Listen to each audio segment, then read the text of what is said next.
Hello, xin chào các bạn đã quay trở lại với review 5 phút. Ở cuối tập 73, sau khi đánh bại Tần Pháp, Thạch Hạo đã gặp phải một đối thủ khá khó nhằn, đó chính là Tần Hạo. Và sau khi hai người giao chiến với nhau, Thạch Hạo đã hiểu được Tần Hạo lại chính là em trai của mình. Thế nhưng, sau khi Tần Trạm xuất hiện, hắn ta đã kích động Tần Hạo, khiến tâm trí em trai Thạch Hạo trở nên kích động kịch liệt. Cũng vì điều này, Thạch Hạo lại phải giao chiến với em trai mình một lần nữa. Tuy vậy, với sự chênh lệch về thực lực, Tần Hạo cũng không phải là đối thủ của Thạch Hạo. Lúc này đây, nhìn về phía Tần Trạm đang đứng, Thạch Hạo nhìn hắn ta với vẻ mặt vô cùng căm phẫn. Ngay sau đó, đợi chiến nổ ra, Thạch Hạo đã liền lao về phía Tần Trạm mà đánh.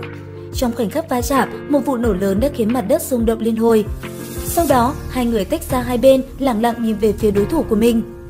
Cầm chiến kích cắm mạnh xuống mặt đất, từ trên người Thạch Hạo, phủ văn bao quanh cơ thể lập tức sáng lên, một luồng uy thế tràn ngập hơi thở mạnh mẽ cũng dần bạo nộ. Ở phía bên kia, từ trên tay Tần Trạm, một thanh chiến đao hình lưỡi liềm đã liền xuất hiện. Và chỉ trong tích tắc, cả hai người đã không nói gì nữa mà liền lao vào nhau chiến đấu. Ở trong khoảng không bao la, chiến kích cùng chiến đao không ngừng va chạm, tạo nên những tiếng len keng gây người. Tới cuối cùng, Thạch Hạo rốt cuộc cũng đẩy lui được Tần Trạm, khiến hắn ta phải lui lại phía sau. Ở phía xa xa, chứng kiến cuộc chiến này, Tần Hạo cũng không khỏi ngạc nhiên. Hắn ta không thể ngờ Thạch Hạo lại mạnh mẽ đến vậy. Còn ở giữa khoảng không kia, Thạch Hạo sau một đòn bẩy bay Tần Trạm, từ trên người anh ấy, một đôi cánh đỏ rực đã xuất hiện.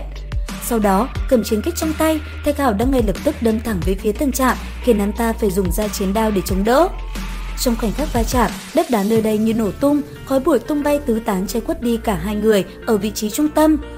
Thế nhưng, chưa dừng lại, sau một đòn đó, từ trên tay Thạch Hạo, một luồng sức mạnh đã dần ngưng tụ. Ngay sau đó, 4 vật thể khổng lồ giống như ngọn núi lớn dưới sự thi triển của Thạch Hạo đã lao tới đâm thẳng về phía tên kia. Trong khoảnh khắc va chạm, đất đá nơi đây vỡ vụn, một vụ dư chấn đã làm nơi đây rung động liên hồi. Vẫn chưa hết, ngay sau đó, chỉ trong chớp nhoáng, bay người lên không trung, dồn toàn bộ tinh khí thần vào một bên chân, Thạch Hạo giống như một con chú tước đã nhanh chóng tung cú đá về phía Tần Trạm. Tuy vậy, đón nhận một đá đó, Tần Trạm hắn ta vẫn không hề hấn gì, rất nhanh hắn ta cũng đã hồi lại sức lực. Lúc này đây, sau khi tung ra những đòn vô cùng mạnh mẽ, Thạch Hạo đã hiểu được tên này mạnh đến thế nào. Quyết định dùng ra toàn lực của mình, chiến giáp bất diệt kim thân chỉ trong tích tắc đã bao trùm toàn bộ cơ thể Thạch Hạo. Ngay sau đó, giống như một mũi tên, hắn ta lập tức lao thẳng về phía Tần Trạm. Lúc này, chỉ với một đấm đánh ra, Thạch Hạo đã chấn cho tên kia bay xa hàng chục mét. Chưa dừng lại, ngay sau cú đấm đầu tiên, Thạch Hạo đã liền tung ra cú đấm thứ hai, tựa như sấm sét đánh mạnh lên người của tên kia, khiến hắn ta bắn thẳng lên không trung. Thế nhưng, tên này vẫn rất khỏe, sau một lần bị hành tơi tả, hắn ta vẫn có thể đứng dậy. Chứng kiến chuyện này, Thạch Hạo vô cùng sốt ruột, bên cạnh đó là một chút hoài nghi. Tuy vậy, không kịp suy nghĩ nhiều, lấy bản thân mình làm trung tâm, một con toan ghê khổng lồ mang theo lôi điện đã đánh thẳng về phía Tần Trạm. Chưa dừng lại, sau một kích đắc thủ, Thạch Hạo đã lập tức bay lên không trung, giáng một đòn cực mạnh xuống thân thể của tên kia, khiến hắn ta bay thẳng xuống mặt đất. Thế nhưng, một điều thật không ngờ xảy đến, thì ra tên kia đang lợi dụng sức mạnh Thạch Hạo để phá tan đi lớp vỏ kiềm hãm giúp hắn đột phá.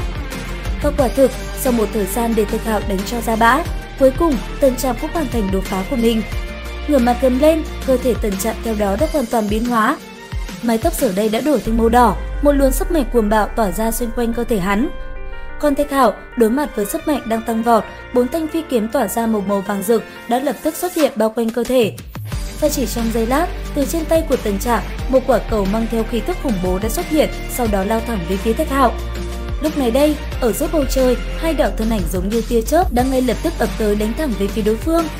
Sau đó, chỉ trong ít giây ngắn ngủi, nơi hai người va chạm, kinh khí tựa như một quả cầu nổ tung đã đẩy bay hai người lại phía sau. Vào lúc này, đất đá xung quanh tựa như vỡ nát, mặt đất rung động liên hồi, khắp nơi sôi trào mãnh liệt. Cuộc chiến giữa hai nhân vật mạnh mẽ quả thực quá ghê người. Đến đây thì hết tập 74 Thế giới hoàn mỹ. Xin chào và hẹn gặp lại các bạn ở những video tiếp theo.